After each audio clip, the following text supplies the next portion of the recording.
Good morning class 7 students. आज मैं आप लोगों को सेकेंड लैंग्वेज हिंदी वाणी किताब से पाठ 15 रिवीजन कराने वाला हूँ। तो पाठ 15 है पतंग का अनुशासन। ठीक है, पाठ में तो पतंग का अनुशासन पाठ में अनुशासन का महत्व बताया जा रहा है। जिस तरह पतंग आकाश की ऊंचाइयों को छूती है पर एक पतली सी डोर के अनुशासन से बंधी होती है, मनुष्य को भी इसी तरह स्वयं को अनुशासन की डोर से बंधे रहना चाहिए। ठीक है, पाठ का संदेश है। देखिए, पाठ का संदेश है लक्ष्य की प्राप्ति अनुशासन द्वारा ही संभव होती है, इसलिए अपने जीवन को अनुशासित बनाना चाहिए। तो पतंग का अनुशासन देखिए, आकाश में तैरती रंग बिरंगी पतंगे भला किसे अच्छी नहीं लगती। एक डोर से बंधी हवा में हिचकोले खाती हुई पतंग कई अर्थों में हमें अनुशासन सिखाती है। जरा ध्यान तो दीजिए, फिर समझ जाएंगे कि केवल एक डोर से वह किस तरह हमें अनुशासन सिखाती है। अनुशासन कई लोगों को एक बंधन लग सकता है, पर सच यह है कि यह जीवन को सुचारू रूप से चलाने के लिए बहुत आवश्यक है। अनुशासन को यदि समझना हो तो हमारे सामने पतंग का उदाहरण है। पतंग काफी ऊपर होती है, एक डोर ही होती है जो उसे संभालती है। बच्चा यदि पिता से कहे कि यह पतंग तो डोर से बंधी हुई है, तब यह कैसे खुले आकाश में उड़ सकती है। तब यदि पिता उस डोर को ही काट दे तो बच्चा कुछ देर बाद पतंग को जमीन पर पाएगा। बच्चा जिस डोर को पतंग के लिए बंधन समझ रहा था वह बंधन नहीं था, जो पतंग को ऊपर खड़ा रहा था, जो पतंग को ऊपर उड़ा रहा था, यही बंधन है अनुशासन। ठीक है, अब शब्दार्थ देखिए। अनुशासन का नियमों को मानना, सुचारू, जो अच्छी तरह से हो। अब नेक्स्ट पेज देखिए। गुजरात और राजस्थान में मकर संक्रांति के अवसर पर पतंग उड़ाने की वहाँ परंपरा है। इस दिन लोग पूरे दिन अपनी छत पर रहकर पतंग उड़ाते हैं। पतंग का यह त्यौहार अपनी संस्कृति की विशेषता ही नहीं बल्कि आदर्श व्यक्तित्व का संदेश भी देता है। आइए जाने पतंग से जीवन जीने की कला किस तरह सीखी जा सकती है।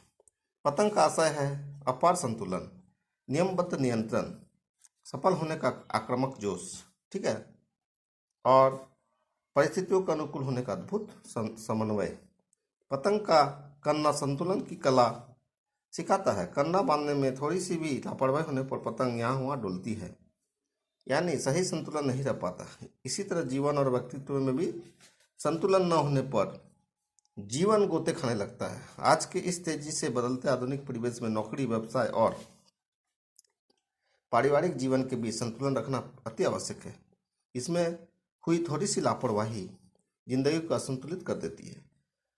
पतंग से सीखने लायक दूसरा गुण है नियंत्रण। खुले आकाश में उड़ने वाली पतंग को देखकर लगता है कि वह अपने आप ही उड़ रही है, लेकिन उसका नियंत्रण डोर के माध्यम से उड़ाने वाले के हाथ में होता है। डोर का नियंत्रण ही पतंग को भटकने से रोकता है। मानव व्यक्तित्व के लिए भी एक ऐसी ही लगाम की आवश्यकता है, क्योंकि लक्ष्य से दूर ले जाने वाले अनेक प्रलोभन मनुष्य के सामने आते हैं।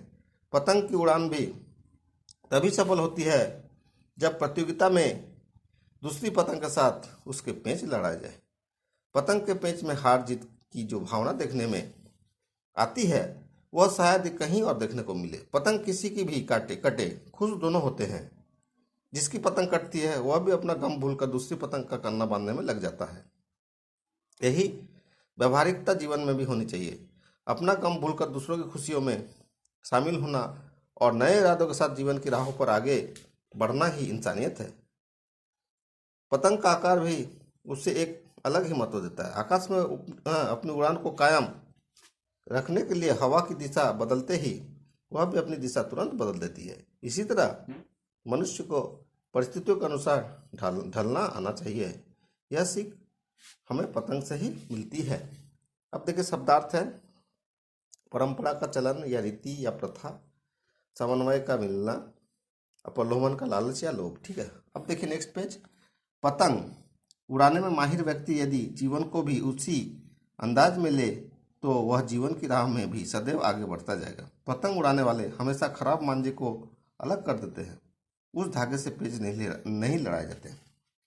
धागों में कहीं भी रुकावट या गांठ नहीं होती, क्योंकि पेंच लड़ाते समय यदि सामने वाले की पतंग का धागा उस गांठ के पास आकर अटक गया तो समझो कट गई पतंग। पतंग का धागा वहीं रगड़ खाएगा और डोर को काट देगा। जीवन में यही कहता है, जीवन मानेगा बाधाएं आती हैं, परंतु सही इंसान इन बाधाओं पर ठहरता नहीं, वो सदैव मंजिल की ओर ही बढ़ता जाता है। जीवन का अनुभव हमें कहीं भी किसी भी रूप में मिल सकते हैं। अब यह हम पर निर्भर करता है कि हम किस तरह से अनुभवों के मोतियों को समेटते हैं। लेखक का नाम है डॉक्टर महेश परिमल। ठीक है, तो पाठ बहुत अच्छा है, बच्चों पढ़िएगा। आज के लिए इतना ही। धन्यवाद। Thank you.